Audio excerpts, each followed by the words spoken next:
Well, thank you, and a nice, warm good evening. We've come to hear what we have come to hear. But there was once a wise man was asked, how do you become wise? So the answer that the wise man gave is that when you are in a company of somebody wise, listen very attentively. That stands to reason. But then the second part of it was when you are talking and someone is listening, also listen attentively. You listen attentively to you talking. What are you saying?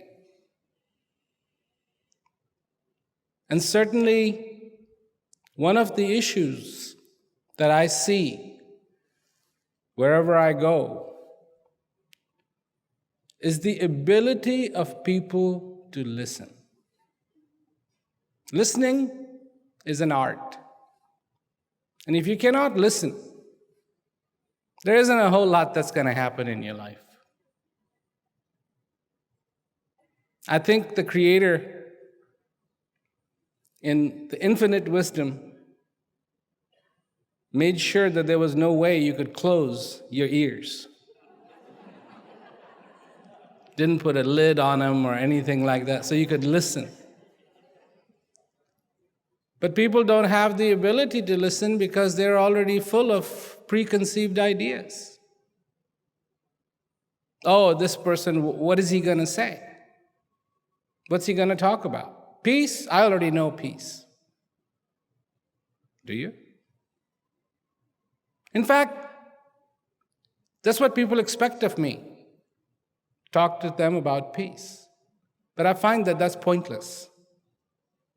What you really have to talk about is to just give everyone an understanding, if it is possible, to what does it mean to be alive? Just what does it mean to be alive?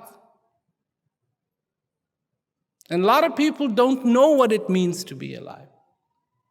They live, they are there, but they don't know what it means to be alive. They're caught up in their endless game that we all play. I'm not excluding myself. I'm not the wise man. I have to also listen to what I am saying because you're listening, I hope. And in this world, that's what's going on. People are there, they find themselves up in the morning. Sometimes they can't fall asleep all night long. But then they have to get up, the alarm clock goes off. It is time to go, it's time to go to work. This is how it is, it's the responsibility. And I'm not here to debate that. But I'm here to point out that there's something dramatically beautiful going on here in this thing called being alive. Incredibly beautiful and incredibly short. Dreams are long.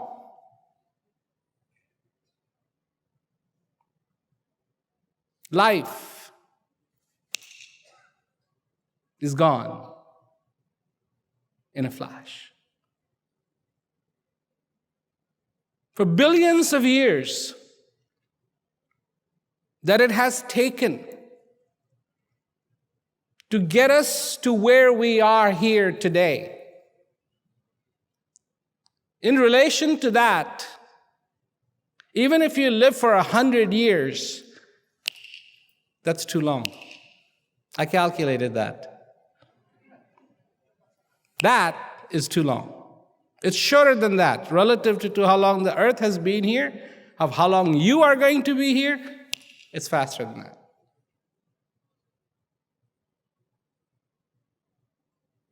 And one day,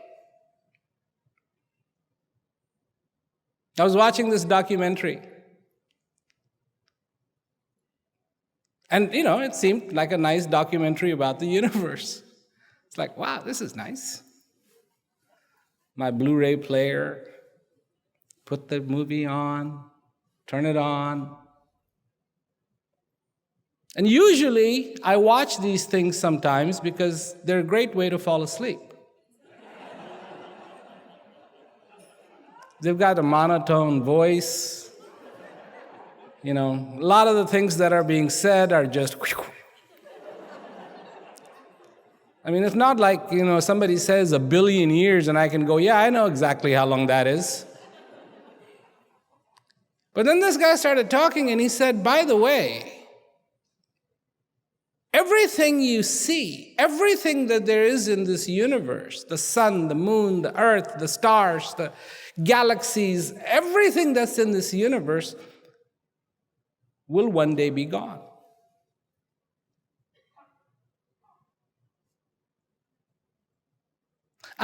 That's not very reassuring. I'd like to hear him say, and then, it just kind of all just transforms into something else, and we will all be around in some form. Maybe it'll be dust, and maybe it'll be this, and maybe it'll be that. But this guy goes on with a smirky little smile on his face to say it's all going to be gone. That currently, the sun is in the process of destroying itself. And I'm like,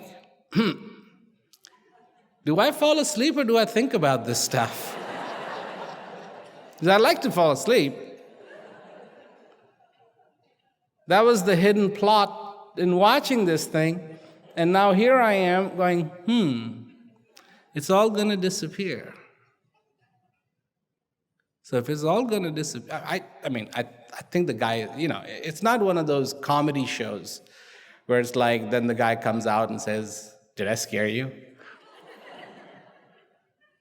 I was just kidding. No. Everything that has been created will be destroyed.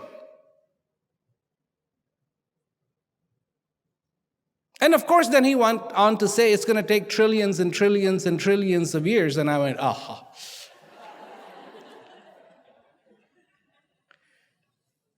But the fact is, and this is the fact, and for this fact, I don't have to go to a holy place. For this fact, I don't have to read a book. For this fact, I don't have to seek out a wise man or a woman or a child. And the fact is that however it happened, and whatever the future is, right now, I'm alive. And this will not happen again. Because happening again and again and again would be predicated on everything is going to hold equal, but everything is on the way of going chow. The big chow. Everything that is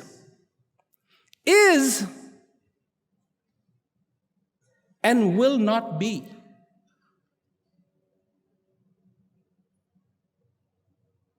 Now, you can take this two ways. Boo-hoo. Oh my God. Or, wow. Wow. When something happens in your life that you know will not happen again. How do you treat it?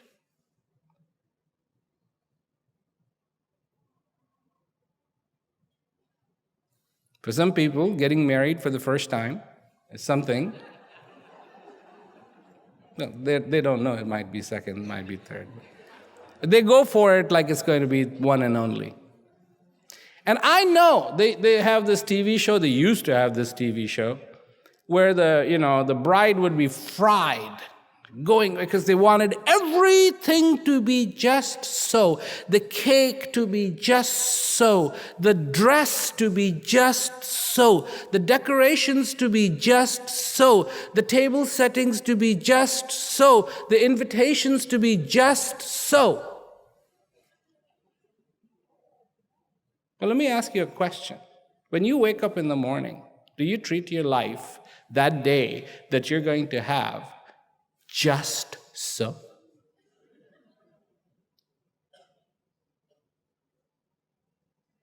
Just so? No. Most of us get up, walk into the bathroom, look at ourselves in the mirror, and go, whew.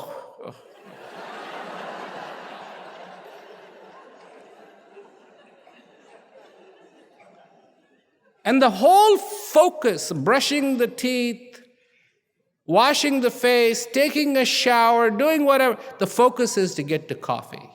This is nirvana. It's like,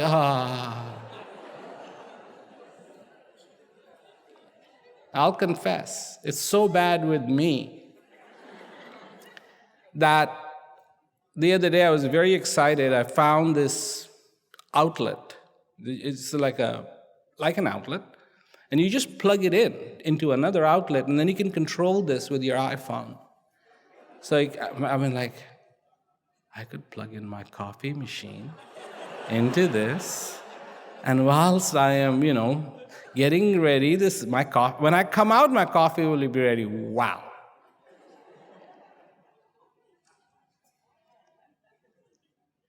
So I have that at home. But it's not, I don't spend enough time there to really take full advantage of it. So it's like, I want it like that everywhere. And then, off I go. Is it just so? No. This wedding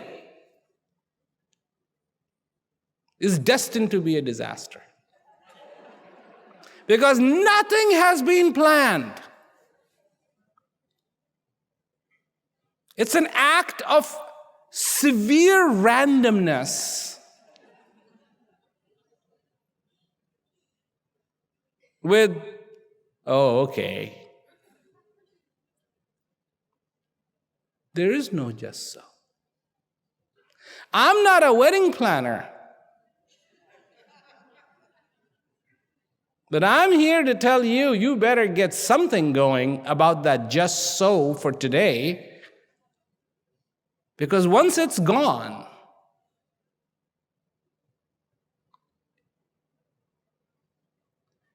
it will never,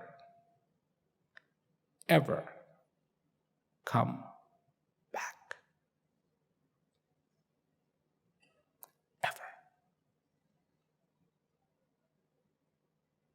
Ever. And ever and ever is a very, very long time. Here we are. Most of us, heaven, yeah, I want to do everything right so I can get to heaven. Am I doing everything right? Am I doing everything just so? Oh God.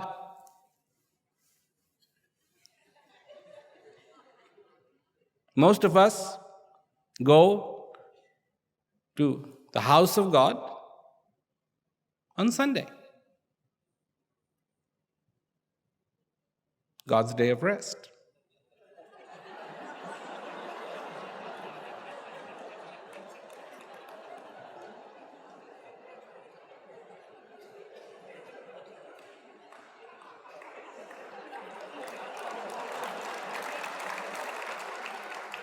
No donuts, no coffee, nothing. I mean, it's day off. Sorry, I'm closed.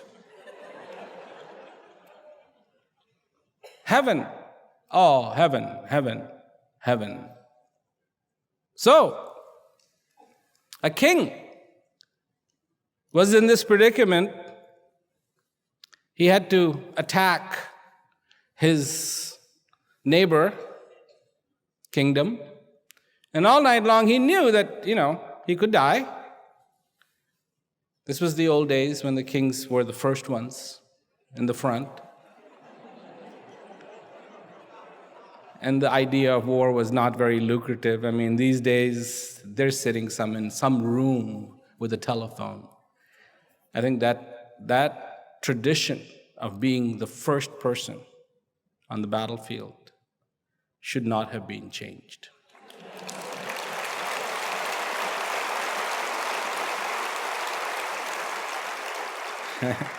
But it's like, I can say this a million times, it's never going to change. And they don't, what is the problem? They don't listen to each other. They just don't listen. They don't even know how to talk. Apparently, it's supposed to be able to talk. But anyways, here's this, let's talk about this king. Otherwise, we're going to be here all night long going in circles. So, he's concerned. He wants to go to heaven, and he's wondering, what is heaven, what is hell, what is heaven, what is hell, what is heaven, what is hell? Next morning, he gets up. He's all in his armor and everything else, and he's marching out. The army is following him. It's quite a sight to behold, and he's still in his head going, what is heaven, what is hell, what is heaven, what is hell? From the distance, he sees a wise man walking. He takes his horse, gallops over there, and says, hey, wise man, I have a question for you. So, well, what? He says, well, I want to ask you something. Would you answer it? He goes, no, I don't have the time. I'm on my way. I don't have the time. He said, do you know who I am? The king says, I'm the king. How dare you tell me you don't have the time?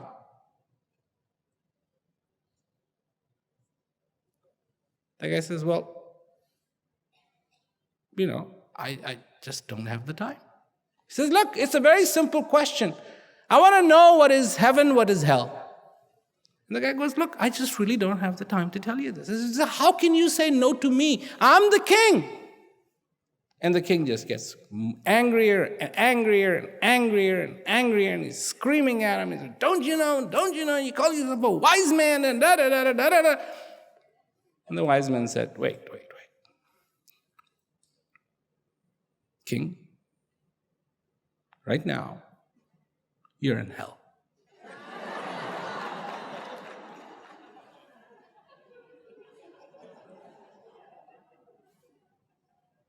The king stops.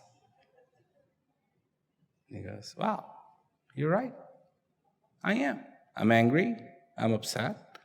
I am in hell. Gets off his horse. He says, thank you. Thank you, thank you, thank you, thank you, thank you for pointing that out. I mean, you really opened my eyes. I am in hell. And I just can't thank you enough. And the wise man says, King, now you are in heaven. Because you feel that gratitude. Do you feel gratitude in the just so of your day? Or have you got 1,000 complaints? 1,000 complaints of everything that isn't right. 99.9% of them to do something with that power that put you here. Why didn't you make me rich? Why didn't you make me taller? Why didn't you give me this? Why didn't you do this? Why didn't you do this? Why didn't you do this? Why didn't you do this?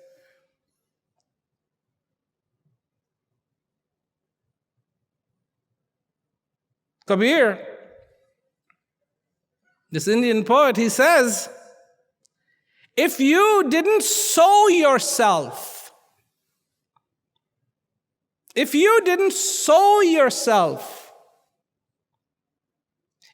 didn't remove the stain of ignorance from yourself, if you didn't cleanse the inner part of you, what is the point of taking a shower, taking a bath, washing the outside, but not the inside? Since I heard that, I think about that every time I take a shower. Wow. Wow. What soap will cleanse the stain of ignorance from me? What do I do to appreciate today? What do I do to greet every moment? What do I do to be in heaven? Because, we're told, oh yeah, you just do this and this and this and this, and don't do this and don't do this, and follow this and follow that, and do it this way, do it this way, do it this way, and then you will get to heaven.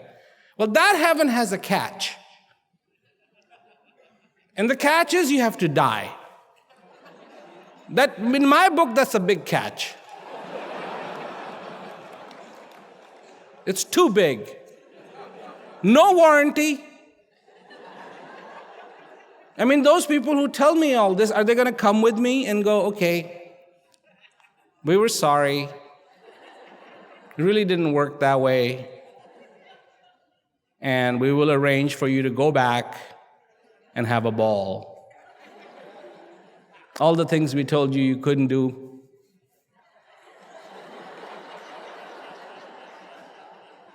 No. No. It behooves, in my understanding, in what I know, that if I cannot create a heaven here,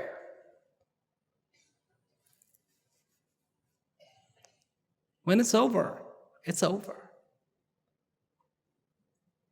This is one thing I've been saying, is if all the religions in the world said one thing, just one thing, and this will actually not impede in whatever they're trying to do. But if they just said, if you want heaven after death, you have to make heaven while you're alive. That's all. If they just said that, this world would be a different place. Nobody would be fighting with each other. Oops, we got to make heaven here. I mean, people would actually learn to get along with each other. People are so fascinated by outer space. I don't have any problems with it. I really don't. I like technology. I like technology.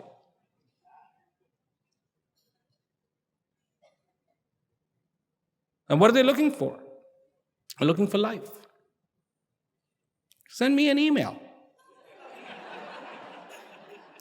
Because I know of a place where there is life, and lots of it. And it's beautiful life. And they need water, and they need food. They need clean air. They need clean water. I was thinking about it the other day, and it's like, what? All of a sudden, it's like everybody is buying bottled water. Now, I grew up in India. Having bottled water was like, water and air, they used to say, are at least free. Not that's not true anymore. Water costs money. And people started saying, if your water is not clean, if you want clean water, you have to buy it. So I started scratching my head, going, who made the water unclean?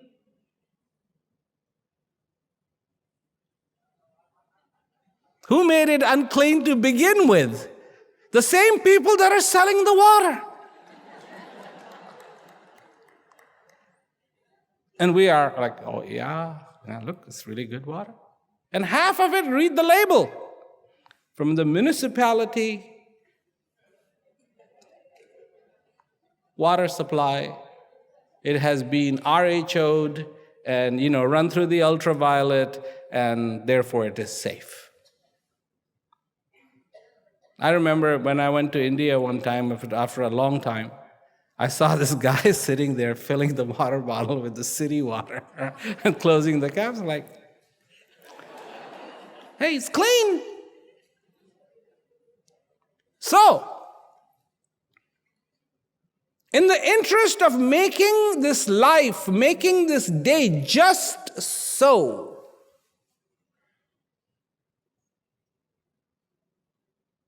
to wash that stain, what can you do?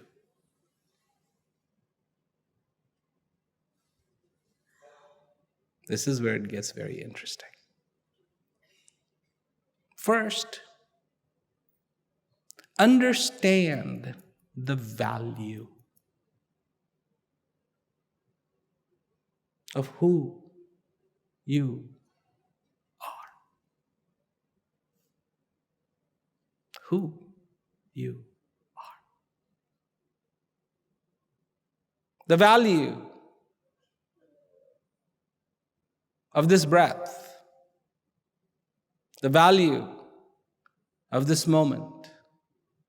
The value of this existence. The value of life.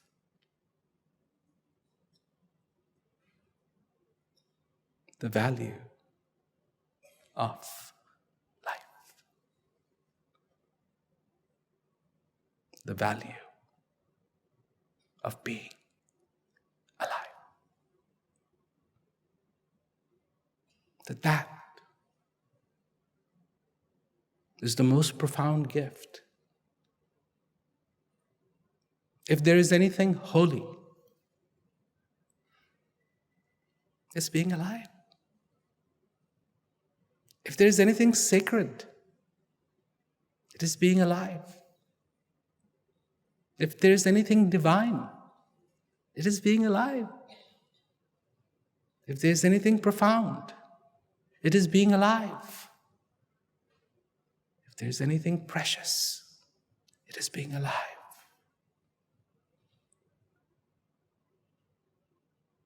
Being. Existing. Feeling this existence. Because this is what fills a person with joy.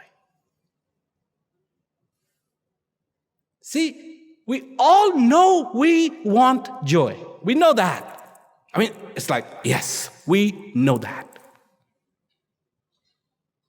We know we want to be happy. We know that. You don't have to, by the way, you want to be happy. No, you don't have to tell anybody that.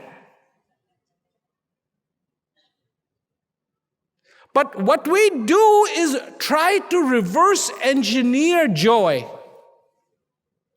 We know that when you are happy, when you are in joy, you might smile. So what do we say to people? Smile. Excuse me, that's not gonna work. Long time ago, they had a book. And this book had cutouts. And the cutouts were of Concorde tickets, the supersonic jet, passport,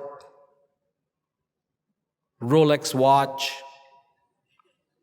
And the idea was that you could take these cutouts and put it on your coffee table, take a picture, with you in it, and it would look like you are rich. Man, this guy is loaded. He's got his Rolex, and he's got his Concorde tickets, and he's got his passport. If being rich was that easy, that book was like $1.99 or something like that. We could all be rich.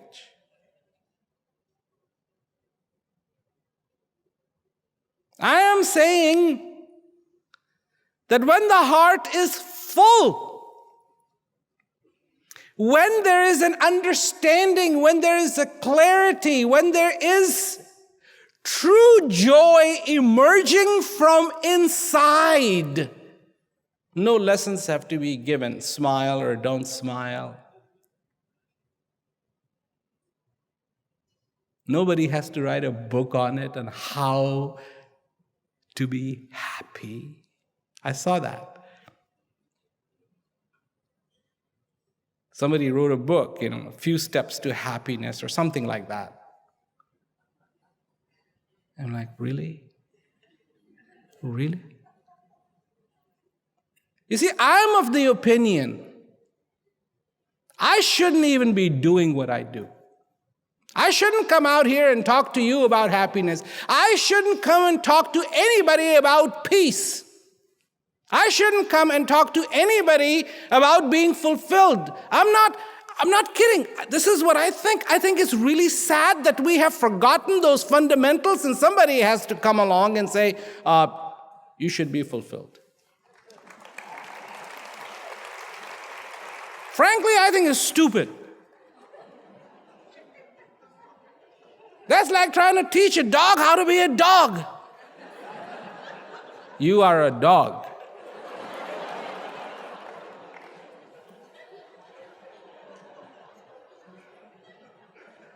Trying to teach a chicken. You're a chicken. Hold the mirror in front of the. You see? You're a chicken. Chicken.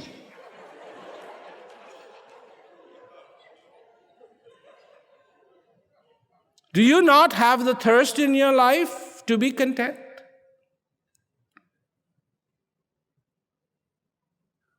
Do you not have a thirst in your life to be happy? Do you not have the thirst in your life to experience peace every single day, not just once, but every single day that you are alive?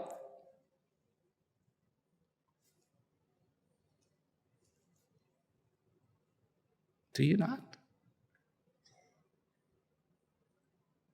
Do you not? Do you not?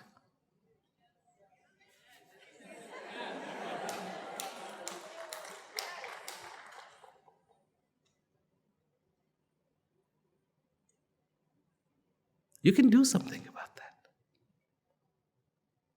And what you need to do something about that is to undo. That's what you have to do. You have to undo. This is where I differ from everybody. Because everybody tells you, no, you have to do something. I say, no, you have to undo it. Undo.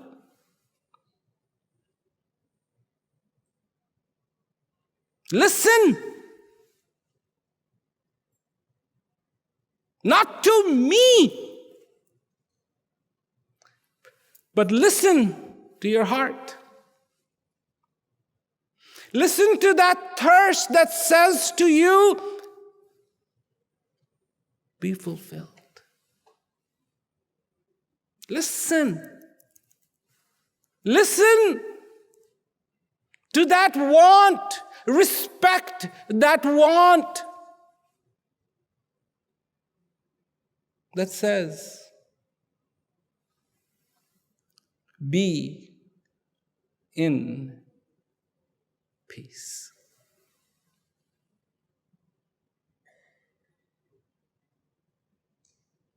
Be in peace. How are you going to listen to anybody when you don't listen to yourself? What does Socrates say? He says, know thyself. He's the one who says, question everything. More questions you ask, the better it is. And this one isn't a question. Know thyself. Doesn't sound like a question. Sounds like an answer. And maybe he finally answered it.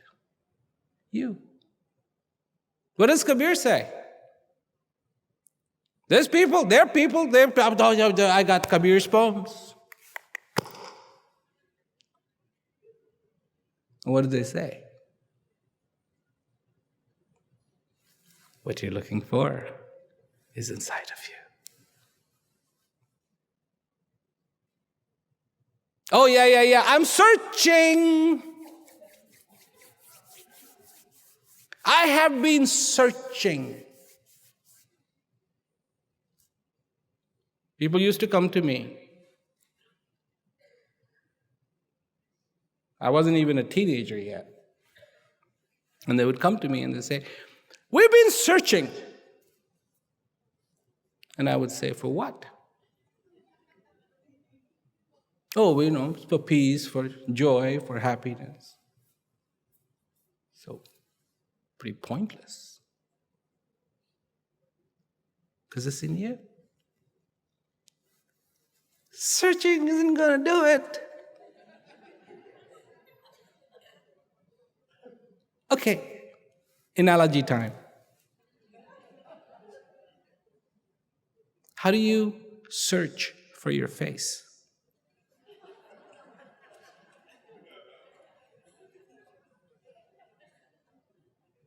How do you search for your face?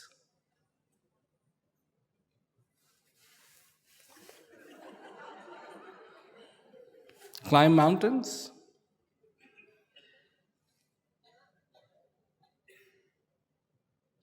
Do the penance? It's right here. All you need is a mirror. Put the mirror in front and you will see your face. Search. What are you searching for? Do you know? Do you know who you are? That everything that you need, you have.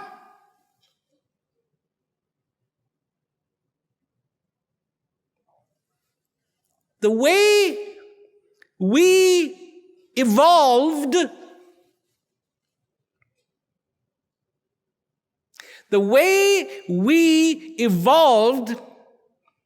is based on all that we needed to evolve was there. It wasn't like, you need water. Yeah, well, take a trip to the moon. That's where all the water is. None here. No, water was here.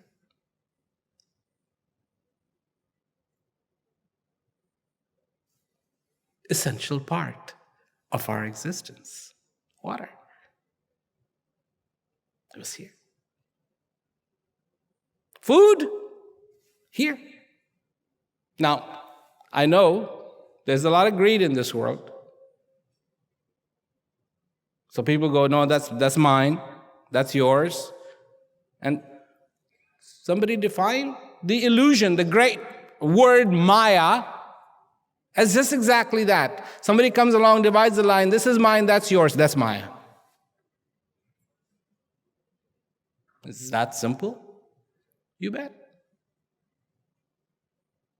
You think wheat has somebody's name written on it? Rice has somebody's name written on it? Sugarcane has somebody's name written on it?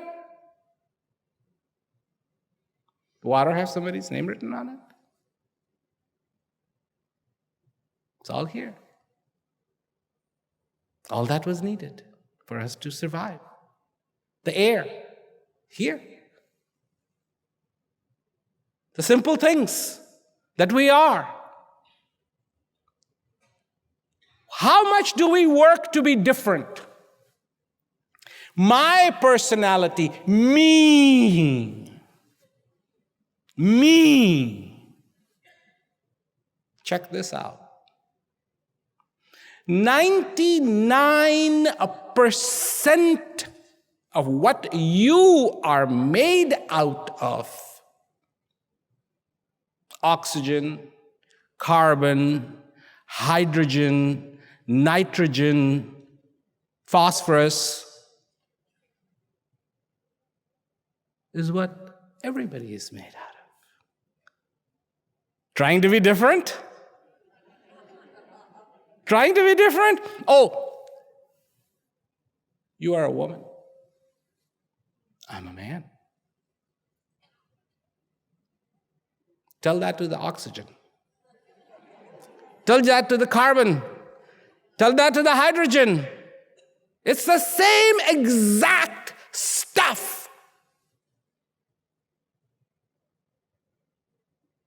Same exact stuff.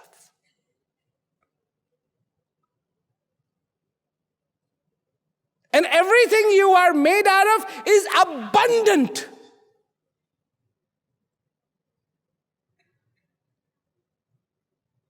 And what is it? One day, what was it? What will it be? Dirt. Dirt. Clever dirt, but dirt. That's what you're made out of. The stuff you don't like. Dirty. Ever heard that? Dirty. Dirty. What you don't like, dirty. I'm dirty. Oh my God, this is dirty. This is filthy. This is dirty. Get rid of it. That is what you're made out of, that dirty.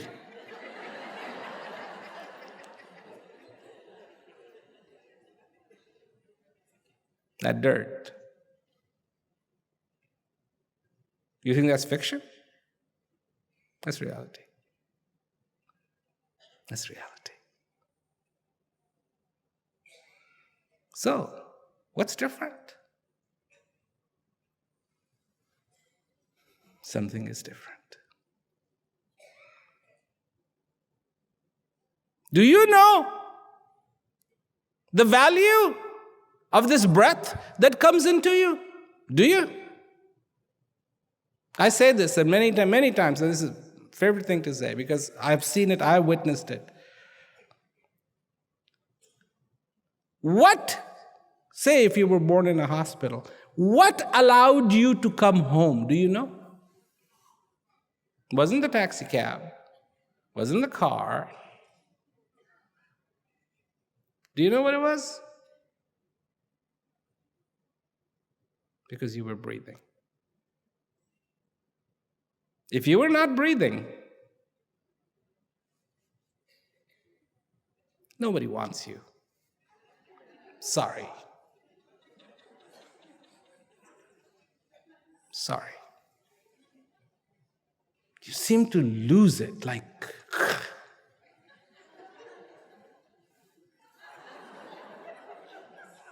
You become spooky. And God forbid you move.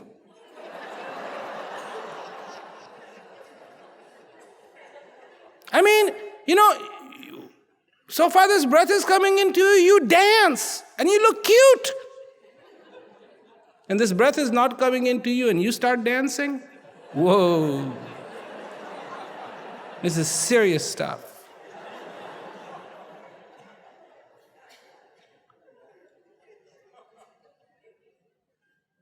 That's what allowed you to come home. And that's what's going to be responsible for you leaving home for good. Did you know that? Did you? Did you? And how precious is that gift? Why am I calling it a gift? Because obviously you receive it and obviously you don't pay for it. So if you receive it and you don't pay for it, it better be a gift. Otherwise you're stealing. But you're not. Because here comes the gift. Again and again. And it begins with what? The first breath coming in. And you know it ends with what? The last breath going out. This is one of the things I say is if in the hospital room, there you are, and you're still breathing, and the monitor that they have just goes flat. Everything's flat. Flat. And the doctor walks in, and he sees you're breathing. Who do you think he's going to hit? You or the monitor? He's going to hit the monitor. Something wrong with it, because you're still breathing. The doctor isn't going to come to you and hit you and say, you're stupid. Look at the monitor. You're dead. You have no business breathing. In the old days, one of the things they used to do to confirm that you were gone is to put a mirror right here and make sure you're not breathing anymore. Now they have electronics, but they still check sometimes. And what does it mean? Nothing. The only time we pay attention to the breath is like, I'm out of breath. No, you're not out of breath. Because if you're out of breath, this is very serious. The focus is not on life, my friends. It's not on life. It's all the things that happen in life.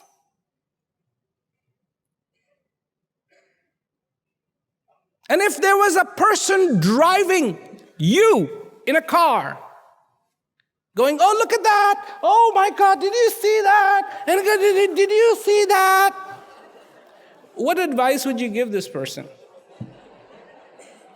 Hey, please, just you focus on driving, okay? But when you are not focused on life and focused on everything else that is happening because of life, you are bound for a wreck.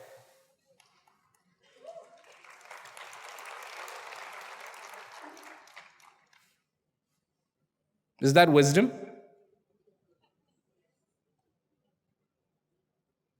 No. It's common sense.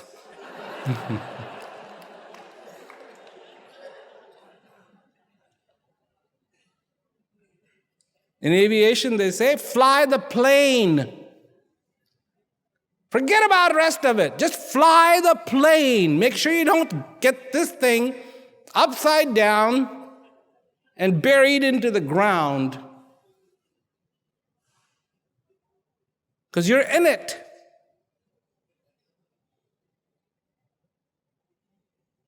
And this common sense goes right out the window when it comes to life.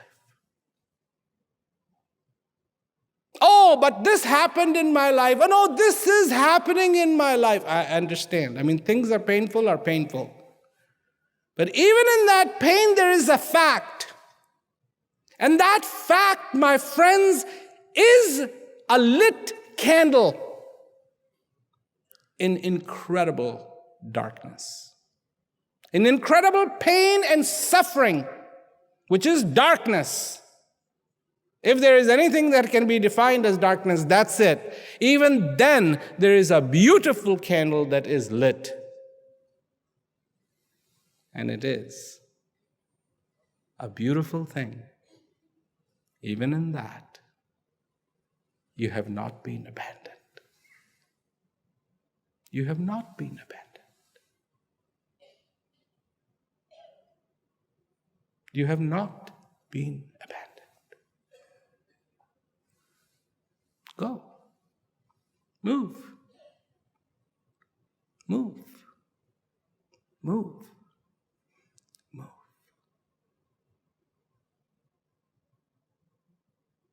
There's a beautiful couplet that I read that said that when the net is thrown into the water, when the net is thrown into the water just moves right away, just moves out.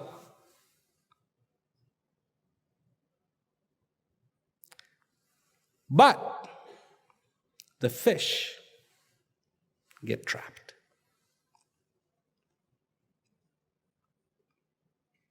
The fish get trapped in the net.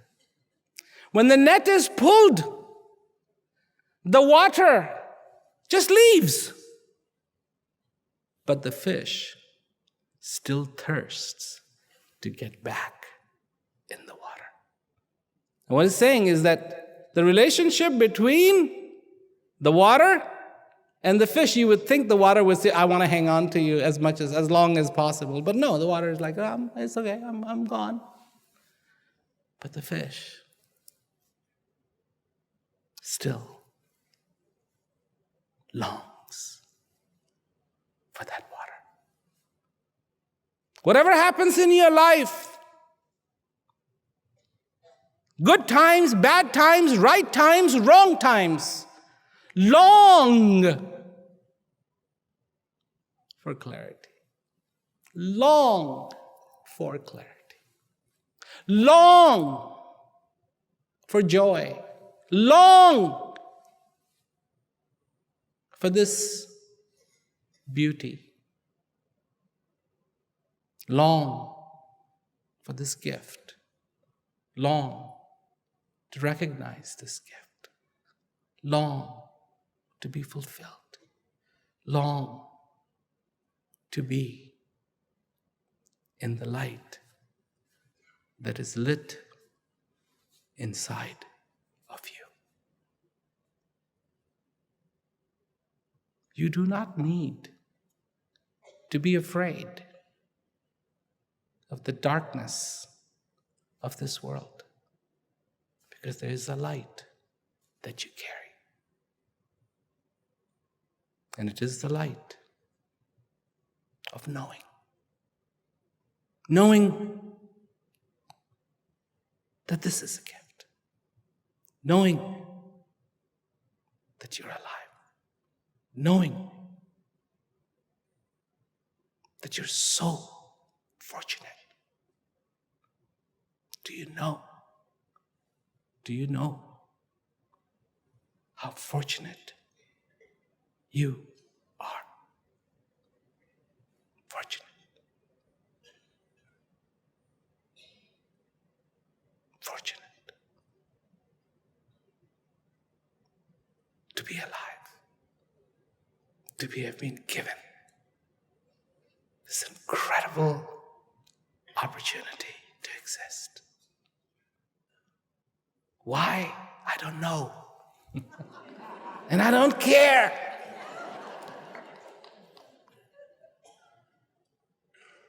And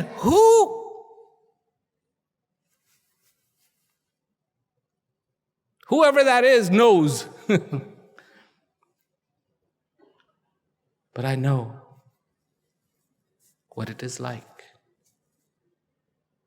even in that incredible darkness, to find that little light. That little light that can illuminate. Show me. Show me.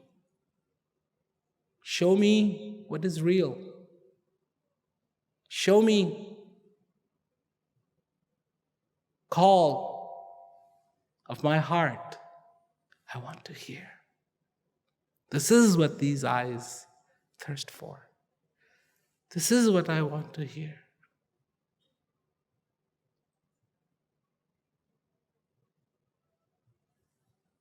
Maybe there is 1,000 problems.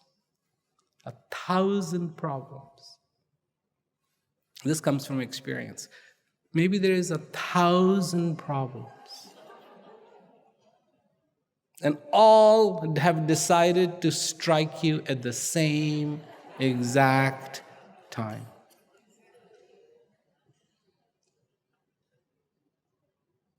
Exactly at the same exact time.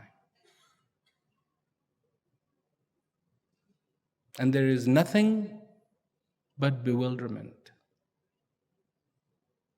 Nothing but to know Will I be okay in the next moment? And hope, the power of hope is only being used to survive. Will I be okay tomorrow? Will I be okay in an hour? I mean, when this is a full-on storm.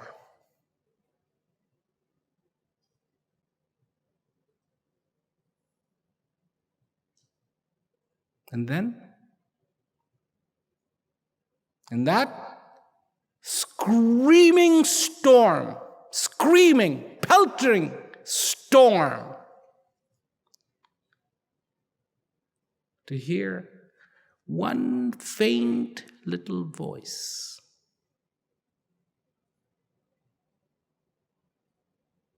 that says, but all you want is to be content.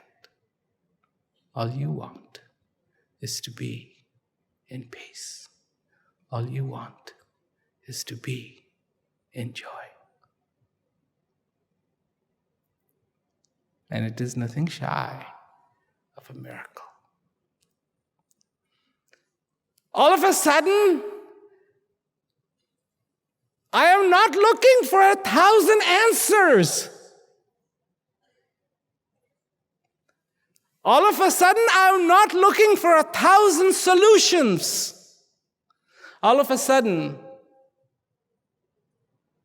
I know all I need is that peace inside of me. Because I am a human being. This is the nature of a human being. This is the nature. This is who you are. And when that is being manifested, when that is happening, it's a symphony. It's a symphony. And nobody needs to remind me, smile. I can do that on my own. I can do that on my own. Because I have found simplicity. I'm not here to preach to you. I'm not here to tell you I have solutions to your problems. I don't. I don't.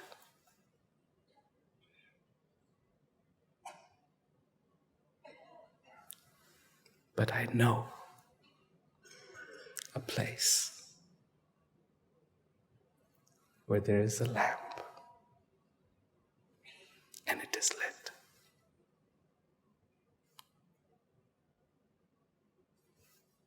It's lit. And anytime it gets dark, you don't have to try to create a sun. A tiny lamp will do the job in you. That's all. That's all. Good God. That's how simple it is. That I carry, yet you carry in you all the clarity you will ever need. You carry in you all the hate you will ever need. And you carry in you all the joy you will ever need. Do you know that? Hate doesn't come from somewhere else. It's in you. Anger is in you. And joy is in you. Whatever you practice, you're going to get good at. You are. Whatever you practice.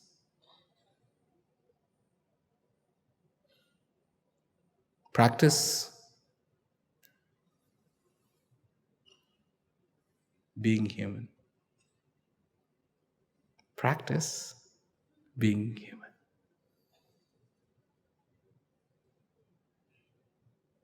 And you will find all that you're looking for.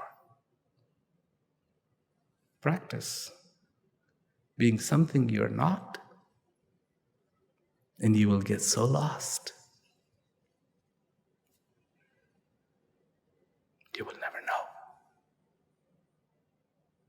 This is the time, your time, my time, we're alive. And isn't that how I started? Do you know what it means to be alive? Maybe I've answered that question for you in a small way. In a small way. My journey, make the effort. This is all you need to do. Make the effort. Make the effort to recognize who you are. What I offer is the mirror, so you can find your face that's in front of you. To know the self. To know others. To know others could be considered wisdom.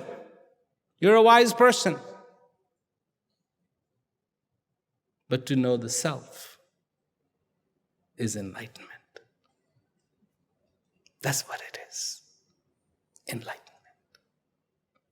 The bulb is on.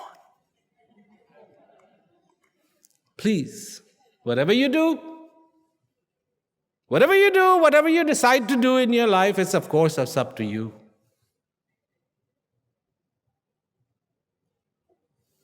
But turn on the bulb.